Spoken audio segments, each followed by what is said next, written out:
Vocational Technical High School School Committee meeting for Wednesday, November 10th, 2021. On June 16th, 2021, Governor Baker signed into law an act extending certain COVID-19 measures adopted during the state of emergency. This act includes an extension until April 1st, 2022 of the remote meeting provisions of his March 12th, 2020 executive order, suspending certain provisions of the open meeting law. For Governor Baker's extension, the public will not be allowed to physically access this school committee meeting. This meeting will be conducted hybrid. For instructions to follow this meeting live, see the notice of meeting posted on whittiertech.org. Join me for the Pledge of Allegiance. Pledge of Allegiance To the flag of the United States of America, and to the republic for which it stands, one nation, under God, indivisible, with liberty and justice for all.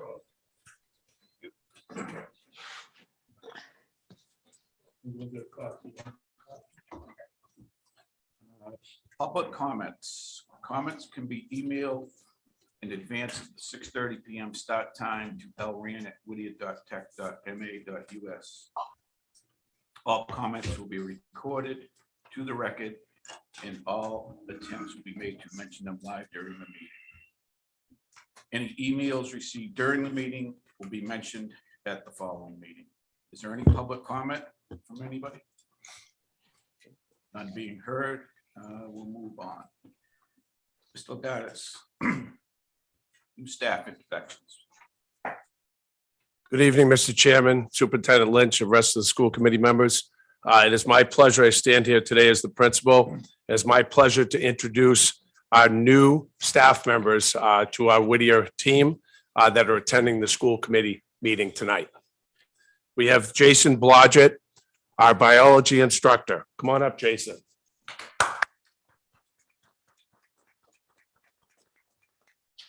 We have Nicole Graposo, hospitality instructor. Stand right up. We have Jill Krakowitz. She is the department head, guidance and admissions.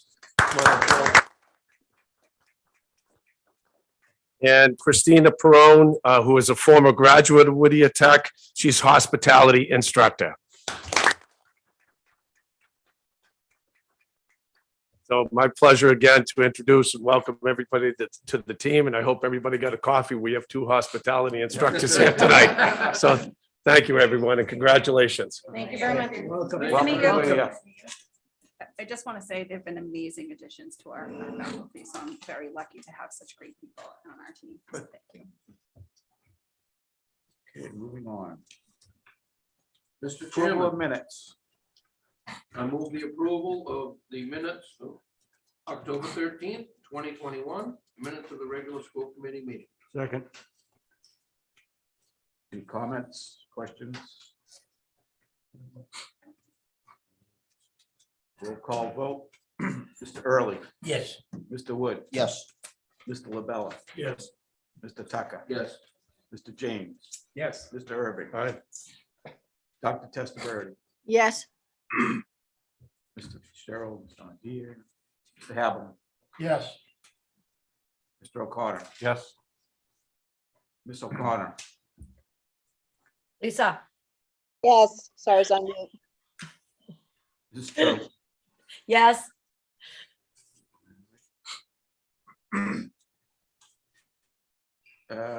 Treasurer's report. Do we have a motion? Approve. Second? Second. Any comments, questions? Mr. Early, Yes. Mr. Wood, Yes. Mr. LaBella, Yes. Mr. Tucker, Yes. Mr. Irving, Aye. Dr. Testaverde, Yes. Mr. Havlin, Yes. Mr. O'Connor, Yes. Ms. O'Connor, Yes, this is true. Yes. Oh, Mr. James. Yes. Sorry. Is there something wrong with the transmission? Yeah, I said yes. Yep. Okay. Old business, there is no old business posted. Reports on communications. Brian Lake. Good evening, Mr. Chairman, Superintendent Lynch, and all other school committee members.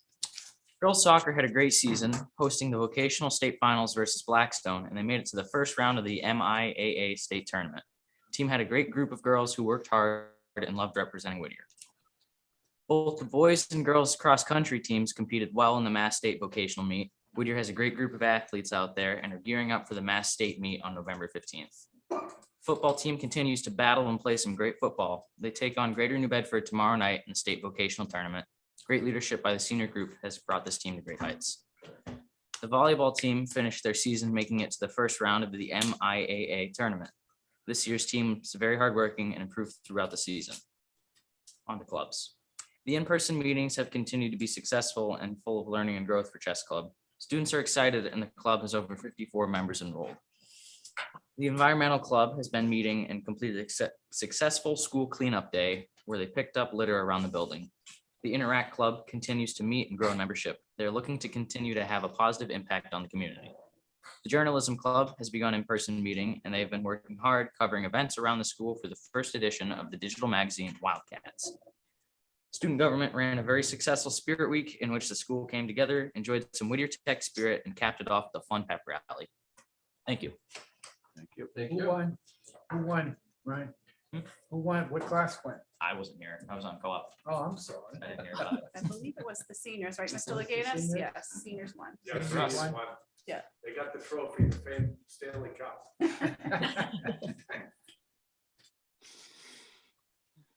Superintendent's report, Ms. Lynch.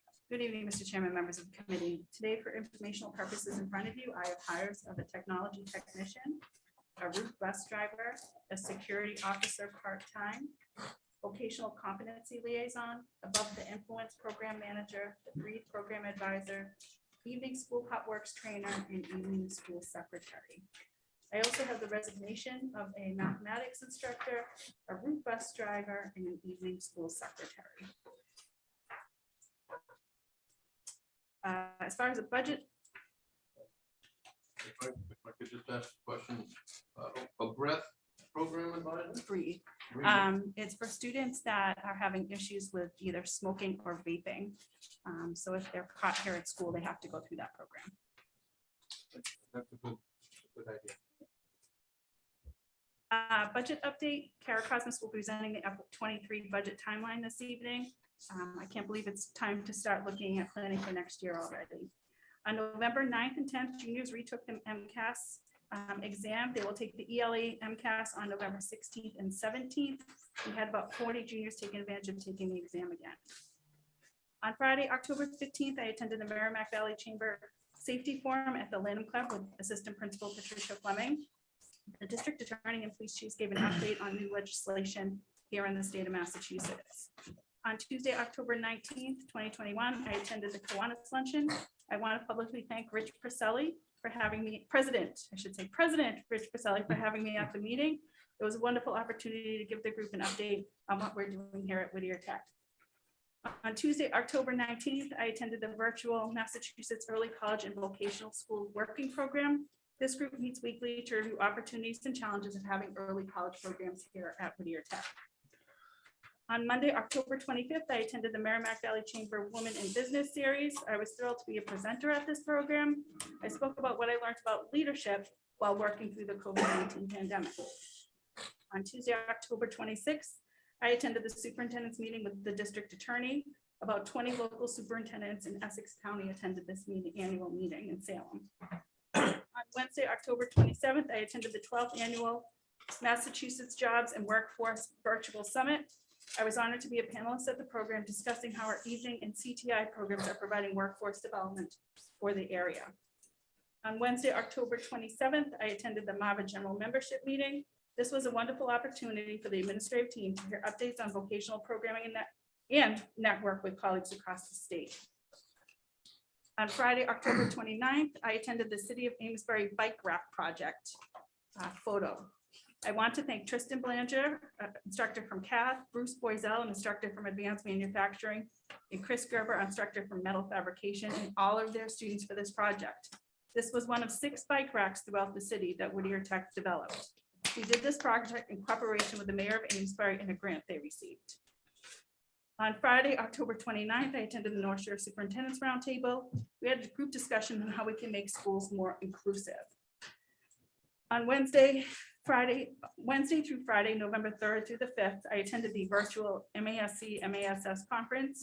I know a couple of you attended that online program as well. I had some difficulty getting into some of the sessions, but overall it was a good conference. On Tuesday, November 9th, I attended the Merrimack Valley Superintendent's Roundtable at Shawshene Tech. We discussed concerns about masking, testing, and what the future may present for us as school leaders. Today, I attended the Northeast Regional Work Planning Workforce Skills Cabinet virtual update. That's a mouthful. We have a follow-up meeting next Thursday to discuss the changes to the new CTI grant. We're hopeful to continue to have this kind of programming continue here at Whittier. As you know, many of our seniors are out on co-op now. In January, our juniors will have the opportunity to go out on co-op as well. I've been discussing the idea of having seniors from our district schools come to Whittier Tech for the second semester and do an exploratory program to help seniors without a postgraduate plan think about vocational education. This thought is that they would become a pathway for them to enter a CTI or our evening school program. I've discussed this broadly with our district superintendents, and there is definitely an interest. We also just applied for a planning grant with the state to look at the possibility of making this a long-term partnership. The plan is to pilot this program this winter. I also wanted to make you aware that we have had great success with our marine technology program. It has been such a success that we are putting in an application for a Chapter 74 marine technology program here for the day school. I also wanted to inform you that we've posted for another school adjustment counselor, and we'll be using ESSER funds to support that. Our students are really struggling right now, and it's important that we have supports in place to help our students. Got any questions?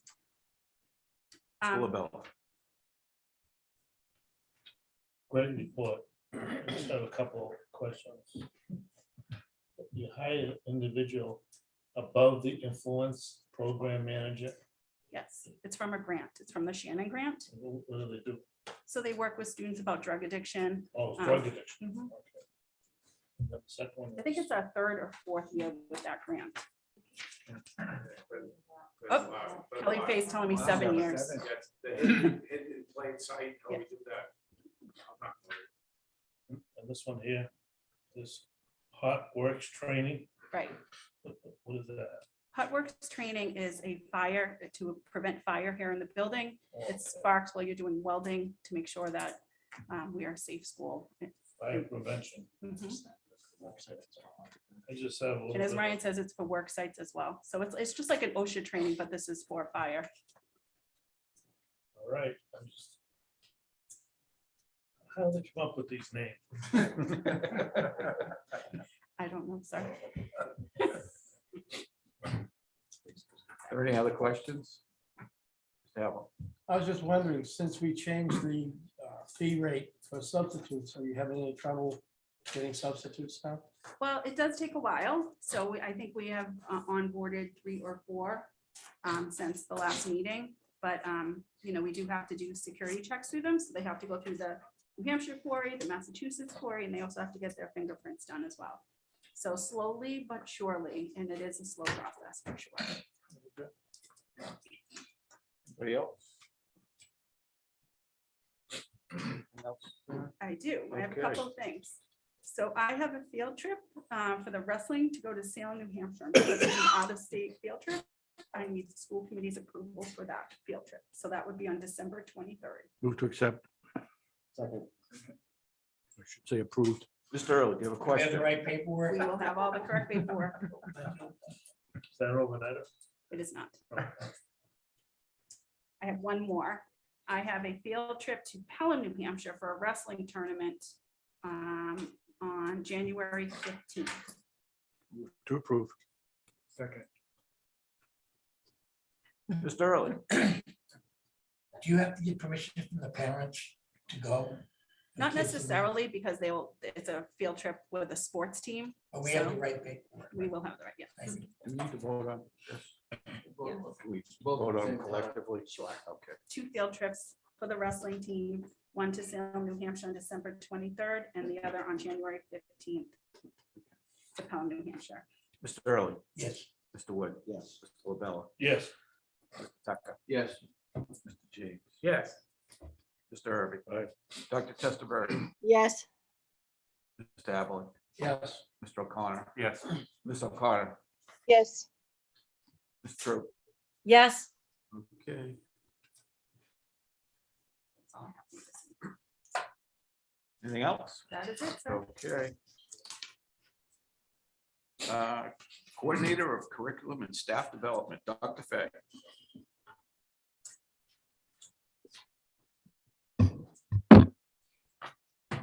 Good evening. Chairman, Superintendent Lynch, members of the committee. My name is Kelly Fay, and I'm here to provide you with our annual academic update. So in the 2021-2022 school year, we've had many academic curriculum updates. At the end of last school year, we updated every curriculum on our academic side of the house. So that was 36 courses were updated and realigned to the Massachusetts curriculum frameworks.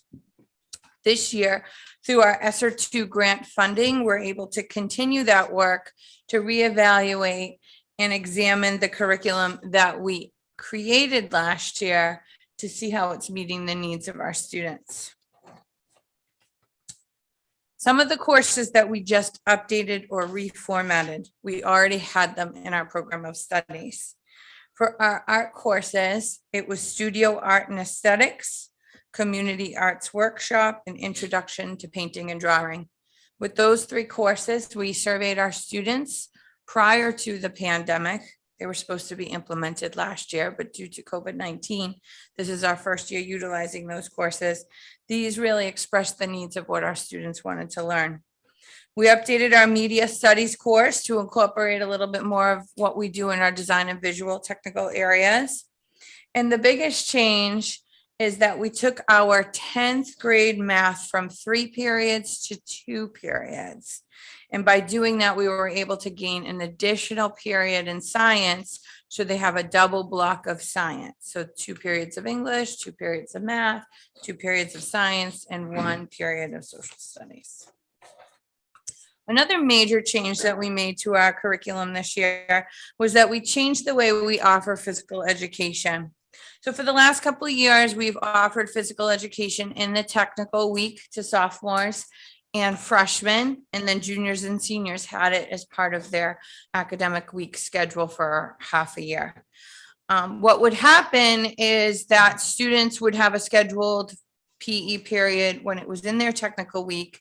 And sometimes, as you can imagine, they would be engrossed in whatever project they were working on in their trade, that the physical education teacher would have to call into the shop and say, "You're supposed to be in gym. Can you please send your freshmen down to the gym?" So by the time they got down there and really got settled and changed, it wasn't a ton of instructional time.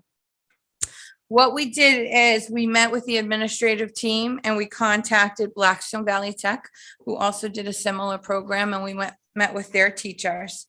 What happens now is that the kids come, or the students come from their technical area for an entire school day.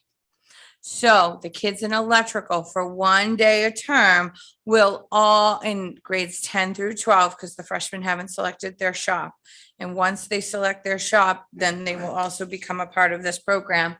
They go down to the gym and they're there for the entire day. What is actually really exciting about it is that they actually have the opportunity to really get into some good health lessons versus having a 30-minute quick lesson and then you're in and out. They can do some group sports activities against each other, which is kind of fun and exciting for the kids to compete in a way. And they have that kind of learns-on time, hands-on time in the fitness center where they can really build their conditioning skills. So it's been a really exciting change that in our mind, when we were building it, thought it could be really great. Another bonus of that opportunity is that for that 1 day, the shop is empty. So the teachers actually have the opportunity to sit and have one day where they get to plan together, talk about their teaching. Because if you can imagine, there may be 4 teachers in a shop, but one has their prep period this period, but the kids are still there and the other 3 teachers are still working. This is their opportunity to actually talk about teaching that we haven't really provided our vocational teachers before. So it's very exciting.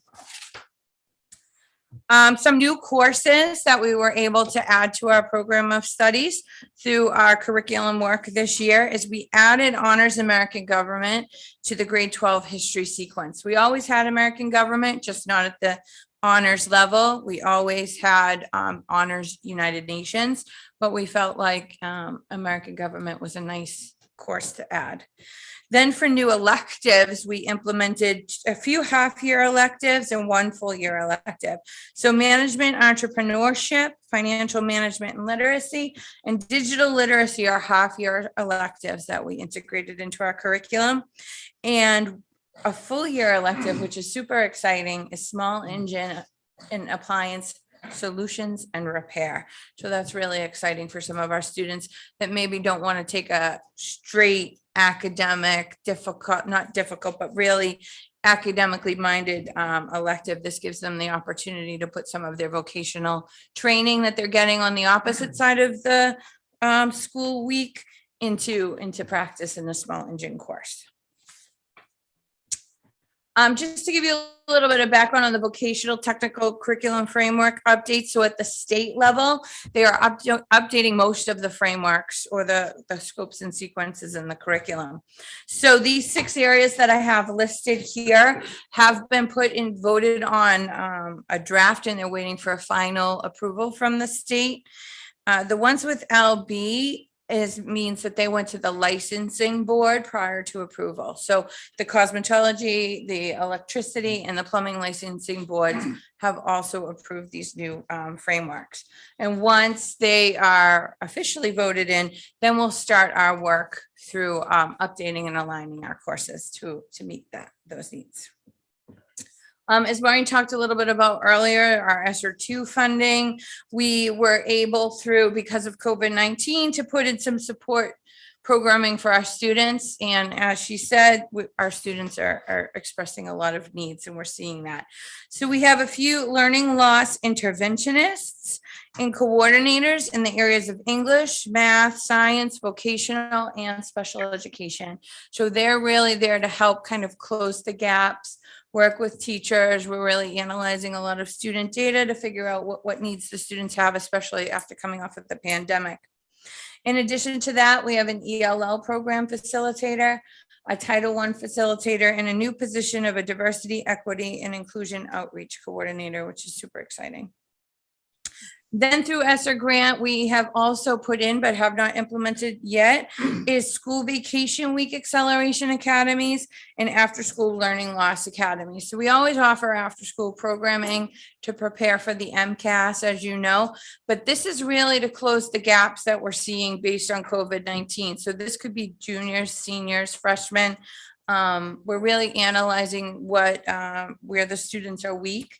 Report cards come out Friday. So from there, we're actually going to be able to now begin to analyze the first term data to determine what programs we need to implement. Just to give you a little bit of background on the professional development focus for this school year for our staff. The big focus is cultural proficiency and responsiveness. As a leadership team, we kicked off just the department heads and the administrative team, how to be a culturally responsive leader. That was offered by Dr. Khalees Warnham of KW Diversity. And then she came in for a virtual session on opening day for all staff on how to be a culturally proficient educator. The staff really liked her so much virtually that they asked if we could get her back. So she's going to come and do our December half day in person for all staff. Our first half day that we had a month ago, we had our position that I just talked about, our diversity, equity, and inclusion specialist worked with the administrative team, and we created a professional development for our teachers, kind of building off of the first day workshop on acknowledging and celebrating our own identities so that when we know ourselves, then we can help work with our students, and the staff seem to really like that. The last thing I'm going to tell you about is we have our NEASC 5-year focus visit next school year, next fall. So this spring, we're going to be beginning that process. They're going to send a mini team. Usually it's about 3 or 4 people. They're going to come in and they're going to really look at the progress that we've made since our decennial visit 5 years ago. And so myself, Mr. Gagny, our assistant principal, Ms. Crosby, our vocational coordinator, are going to work to kind of organize that and oversee that. And some of our professional time at the end of the school year will be kind of reviewing reports and making sure everybody's on the same page. And that's all that I have for you. Any questions? Mr. LaBella. Yes, on the updated reformatted class of art media, 10th grade, science. So did you go to all the curriculum and have student input? How did you know you had to upgrade art? So we knew that the students weren't engaging in art as we wanted them to engage in art. They weren't selecting the course as much as we felt like they wanted to. So we pulled them to, it was really before the pandemic, to really get a feel for the type of courses that they were wanting. The community arts workshop is a half-year course, and it's offered at the beginning part of the year. And as you can imagine, a lot of that course is built around building the float, the community, figuring out what the community wants and needs. And then the students spend their time researching and developing and building. And so that's when, we felt like that made the most sense, rather than having an art class and really stopping our mission of that specific class to make the float. We really embedded it into the course itself. Mr. Tucker. Yeah, I just wanted to compliment you on the job that you do, bringing together 36 different courses plus, and it must make your head spin sometimes. Well, I was very lucky because it was grant funded, so I was able to have facility. I certainly couldn't have done it alone. We had a facilitator for all of the areas, so they really worked hard to kind of keep a tap on what was happening, and together we worked hand in hand. So I couldn't have done it alone. I just want to say it was very impressive, the team you put together and you have. Thank to you. run these things. Thank Very you. impressive. Thank you. Mr. Irving. Dr. Fay, do we have a group, besides the two and you, we have another group ready to meet with them, or that'll come up during the summer? For NEASC. Yeah, the NEAS. So the two other administrators, we're really going to oversee and organize the groups and The the areas. teams and get it ready. And then I know historically you do like to be on the visiting, one of the interviews. So certainly I'm sure Miss Lynch, when it comes time, we actually put in to do it the week after open. So it would be this week, kind of the week after open house of next year. My thought process was, we're already set up for open house. It's the building's done and ready and clean and beautiful, and it's the perfect time to have guests come in through the week. So basically around end of October, November. Probably next this, year. we put in for this week, this actual week next year. And you also, do we have teams going out now with various, not only vocational, but also academic? We Site don't have, visits? I don't think we have anybody out on a visiting team at the moment. I think my they- understanding too is, Dr. Fay, is that right now, most of those NEASC visits are virtual Yes, at this time. yes. Yeah, I've been on 3 and they're so helpful, just as far as collegially, as far as finding out information, you're in the same work area and different schools and different teams have different thoughts. So it's professionally, it's probably one of the best things I ever did, to Yeah. go out on 3 site visits. So I would encourage your teachers to be involved in the volunteer. Yes, Thank you. definitely. Yep. Mr. LaBella. Yeah, I got a couple more. On the honors American government as a core, so that's required to graduate. Yes, we have 4-year requirement of history. So that's one of the courses. So they can, if they want, if their students are at the honors level at the senior year, they have the option of taking Honors American Government or Honors United Nations. Historically, we've only offered United Nations. What that meant is that they had to go and do the UN debates that we do. And some students are not comfortable with doing that public speaking aspect. So we felt like this is a good way to still provide students with the honors curriculum without making them uncomfortable. We're really tapping into their social emotional needs. Thank you. And then also, under this professional development, Yes. what is cultural proficiency and responsiveness? So it, Sounds like a very large term for cultural proficiency. What is that? So really, the work that we've done so far is really about getting to know the culture of your students and what they bring to the classroom, and then how that informs them as a student within your room, right? Somebody has given the example where we all know that our principal, Mr. Lagunas, is Greek, and he loves being Greek, and he talks about being Greek. And so if I'm a teacher and I know that I have a student in my classroom and I'm doing a lesson on Greece, I'm really going to grab the attention of that student, and that student's going to be engaged. But for maybe another teacher, they don't even really think about their culture. I'm Irish, but I don't necessarily bring that into what I do on a daily basis. And so kind of really getting to know your students and what they bring to the classroom, because then once they're comfortable and they feel seen and heard and validated, they're much more willing to pay attention and listen within the class. So if I understand it, so it's student-based, Yes. based on what you have. It's not like like an English thing that if you're African American, this is what you should expect. If you're Dominican, this is what you should expect. It's based on the type makeup of the class. Right. It's as a teacher, really getting to know your students, knowing how they learn, knowing what they bring to the classroom, and then using that to teach them so that they because at the end of the day, our job is to help them learn. So it's really a dynamic situation. Yes.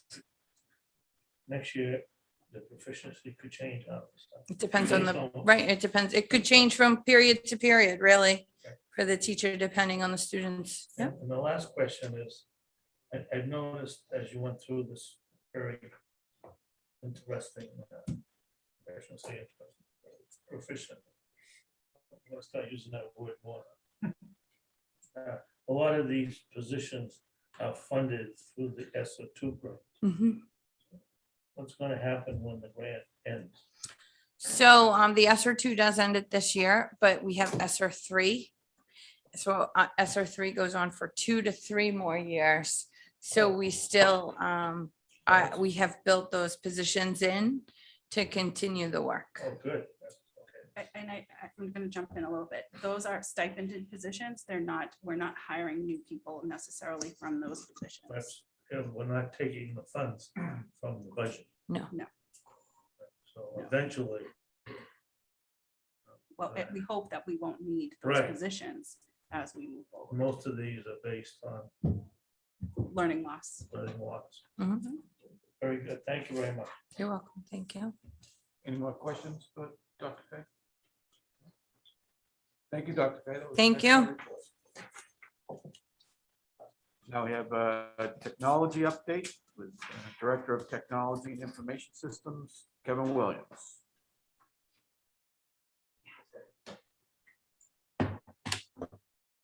Good evening, Chairman Murphy, Superintendent Lynch, and members of the committee. I am Kevin Williams, Director of Technology Information Systems, and I'm here to give my annual update, not just the pretty face that sits behind the TV during all the meetings. What I first want to talk about really is focus on the project that we started last year, which is the big lift of replacing all our core systems, and where we are with that this year and what we're planning to do as we go forward. So as you can see on the left side of the screen here, We replaced some pretty big units here, right? The whole school information system, the entire special ed system, the teacher evaluation system. We installed a piece of a tool that helps us integrate all these apps together, as well as our school messenger mass notification system. So we can call and, tell people school is canceled, or Mr. Leganis' Sunday message that goes out every Sunday out to everyone. And really, it was a lot, right? And we all remember what last year was like. And so on top of what last year was like, we were also learning and realizing some of the gains that we were going to potentially have. And so really over the last year and through this year, our goals really are to continue to consolidate and learn from the gains that we're getting from finally having a truly integrated set of systems that do not require individual handholding across multiple stakeholders, constantly trying to keep things up to date.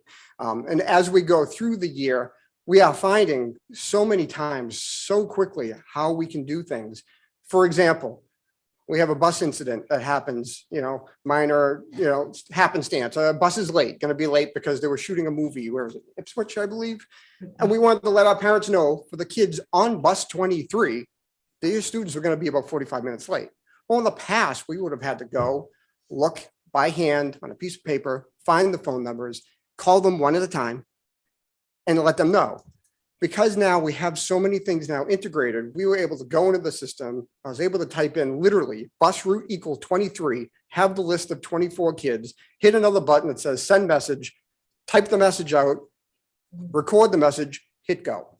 5 minutes, 5 minutes. And it's those little things that you think, well, that isn't a big deal, is it? But it's over and over and over and over again, school day after school day, where we're beginning to see these improvements because we've brought all our systems together in a way that all talk to each other and allow us to be more efficient with our time to do the mundane things we do every day, which means that we have more time to do things that are more important than just looking up stuff and keeping things up to date, working with our students. So between that, the automation, that data unity, that we know that when we make a change in the core system, it gets to all the other systems within 24 hours, so that when you look in the special ed system, you have the right phone number for the parent that you have to call now on an IEP. All those little things really add up over the time. And that's what we're beginning to realize. We're consolidating that and realizing we can take certain processes out of play because now we've replaced that with something that's a lot more automatic for us. And we can spend our time doing more things that have more value across the thing. And lastly, it really does help when we bring new staff in. It helps flatten that learning curve, because no longer do you have to say to somebody, oh, but by the way, when you do this, don't forget, you got to call this person, and this person, because they have to go do these 3 things. And, there was that list of rules that everybody had in their hands or in their head. And when you bring a new person in, they'd look at you like, what? I have to remember what when this happens. So again, having all that information in one spot really does help flatten that curve when we bring new people in, or new processes in, or new procedures and things we want to do. It makes it much easier for us to find the information and get it to people. So as we go forward, continuing on the core systems as we're doing things. So through this year, what we're installing, or we had installed, was last year we installed the Power School admissions and returning student system. Now, this doesn't replace the system that students apply to Whittier Tech. That's go to CTE. That's a very focused program. It's developed by somebody who was in the CTE Massachusetts space. They understand what tech schools need when you're applying to a school. What this tool lets us do is, once we have them applied and accepted, our parents are now directed to this site where they fill out all the forms that you can imagine when you go to a new district, you have to fill out. All the detail, all the contacts, who is the person who lives, what's the address, what's the phone numbers, who's allowed to pick the student up, do they have medical conditions? If it's in the fall, are these freshman students interested in fall sports or activities? Because they won't know that practice starts 13 days before school does, because they don't go to school here yet. All those pieces they fill out feeds right into the SIS system throughout the summertime. So now we have student IDs. We can search on these kids. We can send them messages, even though the school year hasn't started yet. And it's the parents that did this, not the secretaries in the building waiting for 1,300 pieces of paper to come back in September, hand keying in all those changes. Another piece that we're working on, again, tied in with learning loss and acceleration and all those pieces, MCAS is what's called Performance Matters. Performance Matters is an assessment and dashboarding system for our students. So our teachers are working to build online assessments because that's what our students take for MCAS, SAT, PSAT, all those tests, right? They're all online. It allows them to use this system. So daily, weekly, monthly, they work in a system that's familiar to them. So when they go to take the high stakes tests on these systems, it's familiar, it's comfortable. But in addition, it allows teachers to see integrated data, again, because it's all tied in. So grades from other classes, as Mr. James knows, back in the old system, you could only see your students' grades in your class. So you really didn't know if a student who's starting to struggle with you was struggling in other places as well. Now this gives our teachers a comprehensive look at what does the grading look like across the board? What did they look at before? What were their MCAS scores in 4th grade, 8th grade, 7th grade, 10th grade? SAT scores, all those things get fed into this system so that each student, basically what they call it is a baseball card report. So you see the student, you see their stats, you see their history, and you can dive in if you want to. You can see what their batting average is in school, for lack of a better metaphor. And then lastly, we're also implementing something called Schoology. Power School just bought Schoology. It's a LMS, a learning management system. It's basically, as we like to call it, Google Classroom on steroids. So it allows our teachers to post information, for the students to work on asynchronously. Otherwise, it is very powerful. You can build standalone self-paced courses in it if you want, or you can use it just as a replacement for Google Classroom. But one of the benefits it has is because it's, again, integrated into our system. When a student is new to a section, they appear in Schoology in that class automatically. Google Classroom, you have to make your own classes, you have to join your classes, you have to remove students. In addition, if you use Schoology to do assignments and the grades go in there, the grades automatically write back to the SIS system, back into the teacher's rank book where grades ultimately are created versus Google Classroom. They may have grades in there, but then at the end of the semester, everybody's keying in the grades into the assignment book. Nobody likes to put grades in twice. They don't like doing it once, but twice is even worse, right? So again, leveraging the base of our existing systems to now find these systems that extend our capabilities down to the student level, not just administratively, is really kind of the goal of why we did this big lift the year of the pandemic, really, so that we can start to realize these benefits as we go forward. I have to, of course, I don't do it by myself. There's no way. I help from Ms. Fay, Ms. Jensen, everybody, work very closely with them on those pieces. But my staff, Lisa Belfiore and Mr. Pacelli in the back room, we all kind of have pieces and parts to it and sometimes interchange as we go along.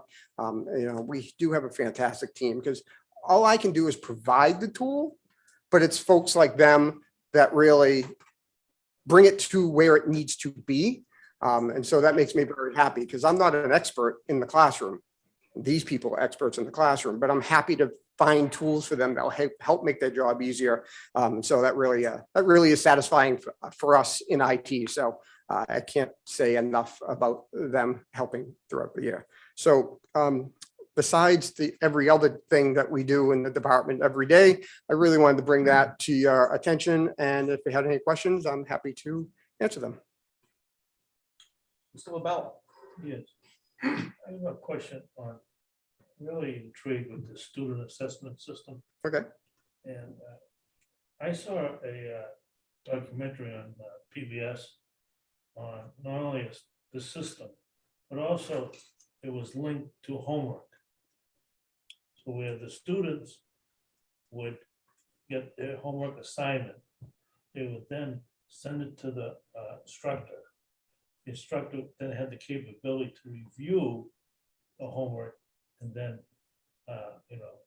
specific areas of where students were struggling. So the next day, or whenever they review the homework, that the instructor wouldn't have to spend time on a question or whatever where the students understood it. Yep.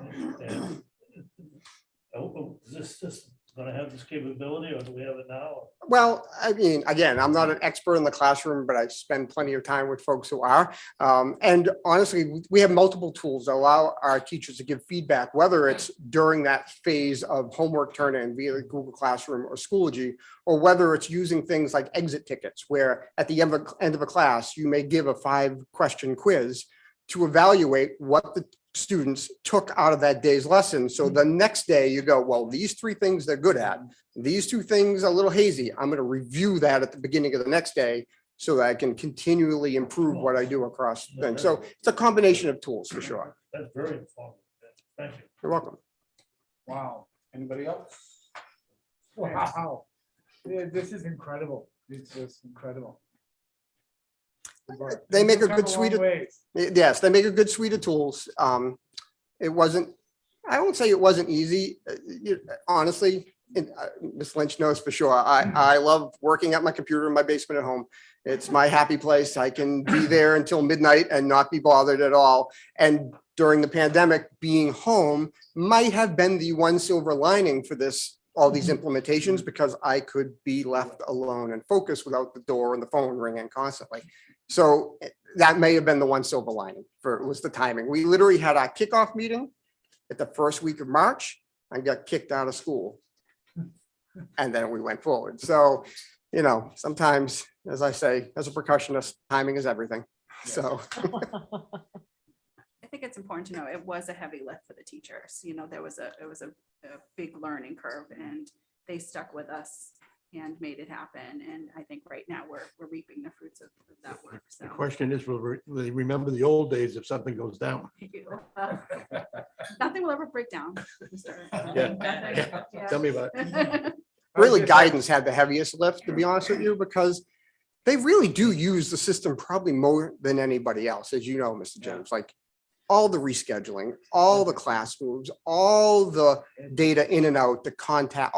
They really had a heavy lift. And last year, especially, I probably met with the guidance team once a month in an empty classroom after school for a couple of hours, just asking questions and figuring things out. And that was a really good working relationship, because they realized they were going to get gains out of this, but it was going to take a little effort. And once they got over that hump of this is not the old system, they started to begin, oh, I can find that. Oh, I can see that about my students. It really did turn that around, so they feel more productive when they need something from a student. I was just asking Mr. Tucker if you remember carrying his rank book, the green rank book. Remember them? I turned to red. Oh, right, okay. Mr. O'Connor, do you have a question? That's all right. Okay. All right. Thank you, Mr. Williams. Thank you. Very good. Thank you, Kevin. Principals update. Look at us. Good evening, Mr. Chairman, Superintendent Lynch, and rest of the school committee members. Just a couple of highlights here.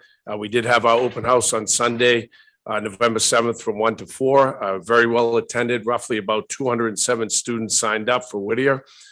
This year was only open to 8th graders and their families from the district. The academic displays in the cafeteria, vocational shop area presentations were absolutely amazing. And I just want to thank our vocational coordinators, both Amanda Crosby, Paul Muskovitz, and all the staff for all their hard work. And it was a really successful day. Middle school tours began yesterday. We had the Triton Middle School come through the doors. They came through, and then our middle school agenda on 11:16 Constantino coming in, 11:18 Hunking, 11:23 JG Whittier, 11:30 Nettle, 12:2 Ipswich, 12:7 Pentucket's coming through the door, 12:9 Newburyport, the Rupert Knock, and then 12:14 Amesbury, and the tours are pretty much going to be completed before the winter break. Our first quarter is over, believe it or not, and the report cards will be passed through our power school system. That Kevin, no more printing off, 1,200 or so grades. They're going to be on there in the portal, like Kevin says. So pretty amazing. So that's on Friday, the 12th, ready to rock and roll. Next Thursday, we have our parent night. It's exciting. It's in person.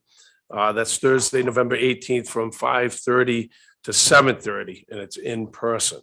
Some of the events, early events that we have, I just want to kind of highlight them from 5 to 5:30. Vocation Exploratory, we have a question and answer. Our vocational coordinators will be there, as well as all the teachers from the vocational areas answering questions. Our vocational shop area tables will be in the cafeteria after the presentation. We also have a special ed parent information meeting in the music room. We have our new diversity inclusion outreach coordinator that Kelly Fay was talking about is trying to develop a parent group. So that's very exciting. We also have the hidden in plain sight. This is the above the influence that the grant that we have. In that, if you remember, we had a replica of a student bedroom, and that basically we have our parents and guardians walk through that little replica from 5 to 7:30. It's going to be set up in the library, and this replica of a bedroom, it's programmed basically continuing the quest to educate our students about the negative influences on drugs and alcohol. And in that bedroom, it's where kids may hide things, where they'll put things in there, so they have a nice little setup. And that's going to be, I know the teachers that are doing it, that are hired for the above the influence crew, is going to be from 5 to 7:30. So parents can kind of walk through and see what's going on. Jostin's Ring Company, they're going to be in there in the main lobby as well. And Northern Essex is going to have a table in the main lobby. So a lot going on early from 5 to 5:30, and a lot of those crews will be there for the duration. Like you heard from Ryan, our Spirit Week was really successful. Mother Nature cooperated. It was just an amazing day. The week started the 18th, ended on that Friday of the pep rally. Each day had a different theme, and Friday, the weather, like I said, was awesome. And the pep rally, the best thing, our students were students. And the students and staff, we all had a blast together. I know it can be a nerve-wracking day, but it was absolutely fabulous day. And it was great seeing the kids all pumped up and positive and together. Whittier continued its commitment with safety. We had a parent safety night on Tuesday, October 19th. We're finishing meetings this week with the students and staff, and that's with our ALICE protocols. To have, that we've discussed in the past, we've had these drills into place, but once we get that all together, we've kind of had a tiered, a tiered way of looking at this, where parents, students, staff, and then we're going to start drilling. So, and again, hopefully Mother Nature will cooperate then as well. And then our Booster Club is continuing their efforts for our students once again for the Thanksgiving pie and donut fundraiser this year. I think that they're selling, according to Miss McNulty, the president of the Booster Club, from Cider Hill Farm in Amesbury. The orders are all in, and the pickup items, if you bought the donuts and the pies, they're going to be ready to rock and roll for November 23rd. And if you are interested, you can sign up and grab yourself a pie. I think she has some extra ones that she did order. So that's all I have for you tonight. Yes. I just want to add one more thing, because you did this morning, but I really want to say thank you to our veterans for their service. Tomorrow is Veterans Day. And I know this morning, Mr. Leganis made an announcement. We have many staff members who are veterans, and we're so appreciative of their service to our country. And on Friday, we will be providing them with a lunch at the Poets Inn as our personal thank you for their service to our country. Today's also the Marine Corps birthday, so don't forget to wish happy birthday to all the Marines. Today is? Wow. Okay. Awesome. Thank you for that. Any questions for Mr. Leganis? All right. Thank you, everyone. Business managers update. Kara Cosmos. 15th lunch, you have to do it. Good evening, Mr. Chairman, Superintendent Lynch, members of the committee. As the superintendent mentioned earlier, I cannot believe we are at the point where we are starting the budget for fiscal year 23. So in your packet is the outline of the budget calendar, which follows the same format that we have done for as long as I've been here. This month, we kind of meet and discuss the budget process, and I get the budgets set up for their requests and distribute it to the various people who submit their requests. They come back to me in December, and in December, the administration meets with the budget requesters, and we go through that process to see what they're looking at and what we can support and some other things that we might not, be aware of at the time. We make lists for when money comes available. So we'll do that probably the first couple of weeks of December. January 12th, which is a school committee meeting, we meet with the executive subcommittee and we look at the first pass of the budget. And that really is a first pass because we usually do not have state numbers at that time. So we do our best guesstimate and we kind of, it's kind of like our high point, our starting point, and then we go from there. February 9th, which is also a school committee meeting, we have our second meeting with the executive subcommittee. By then we have our state numbers in. And usually we've kind of gotten to the point where we can hone the budget to the point where we're probably almost to where it should be. In March is your school committee meeting. We have our budget meeting where we go over all of the numbers that have come through, the revenues that have come through, and you vote on a proposed budget. And then on March 16th or around then, we advertise in the newspaper about our public hearing. And our public hearing on the FY23 school budget will be, again, as we've done in the past, on April 13th, which is the April school committee meeting. And that is when the school committee takes the vote on the official approved budget. So in summary, that is the budget calendar for this year. Does anybody have any questions? Thank you very much. We need to vote on this. Move to approve. Second. Question, roll call vote. Mr. Early. Yes. Mr. Wood. Yes. Mr. LaBella. Yes. Mr. Tucker. Yes. Mr. James. Yes. Mr. Irving. Aye. Yes. Mr. O'Connor. Yes. Dr. Testaverde. Yes. Ms. O'Connor. Yes. Ms. True. Yes. Okay. Mr. Chair, Yes.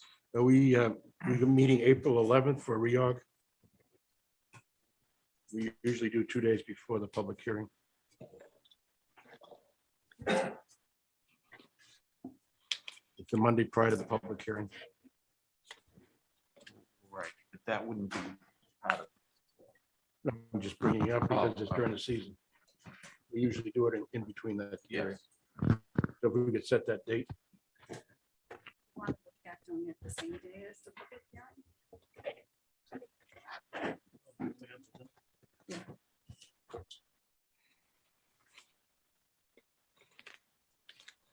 You want to do the same. We can do, yeah, what, I mean, traditionally we've done Monday, Wednesday, but that's whatever the superintendent. I mean, that's completely your call, but condensing it to one night instead of two. Yeah, sure. You want to do that? What's that? We'll do it on that one night. That's fine. Yeah, we can do that. 13th. April 13th, yes. I think traditionally, the reason we went to Monday, that was in the original district agreement. For the last couple of years, we made it the second Monday on the same week as the public hearing, but traditionally it was the first Monday in April. We're supposed to put in newly elected people. All right.